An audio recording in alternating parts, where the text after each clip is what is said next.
ton jardin. Bienvenue à l'Académie 3 tonnes.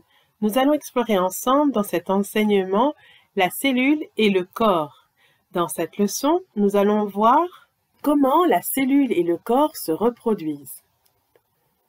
Le programme d'évolution des cellules, leur multiplication, leur organisation et même leur disparition est contenu dans le noyau de notre toute première cellule. C'est notre code génétique, notre plan de fabrication complet. Il est décrit sur des molécules à la forme de fils à la chimie très complexe qu'on appelle ADN. Nous avons ainsi 20 à 30 000 informations dans notre ADN qui définissent le fonctionnement général de nos cellules, mais aussi leur fonctionnement spécifique.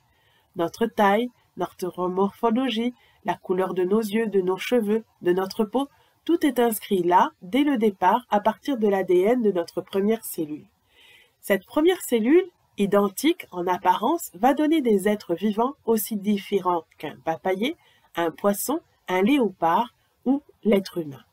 Chaque être vivant a un ADN unique avec sa photocopieuse pour copier le plan de fabrication dans une nouvelle cellule. La cellule peut donc se recopier entièrement, se diviser à l'identique ou encore se modifier par elle-même. Elle fonctionne vraiment comme un mécanicien qui assemble des pièces suivant un schéma technique. Les cellules se multiplient des milliards de fois dans une journée. Par ailleurs, l'ADN d'un être vivant apprend de son environnement. Ainsi, en créant un nouvel être, puis en disparaissant lui-même, l'être vivant permet de renforcer le fonctionnement de son espèce. Aussi, plus il y a de petites différences dans les ADN présents dans une espèce, plus cette espèce a de chances de s'adapter et survivre à un nouvel environnement.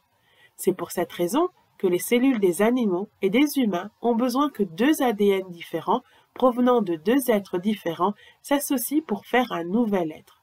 Les plantes, elles, ne le font pas toujours, mais en général, elles produisent du pollen contenant leur ADN pour que le vent ou les insectes viennent les amener dans d'autres plantes pour que les graines donnent des plantes plus fortes. Ici s'achève cette partie de l'enseignement sur la cellule et le corps. Vous pouvez maintenant contacter le centre de formation pour nous poser vos questions et valider que vous avez bien compris cet enseignement avant de passer au suivant. Vous pouvez bien sûr, avant, écouter l'enseignement autant de fois que vous le jugerez nécessaire.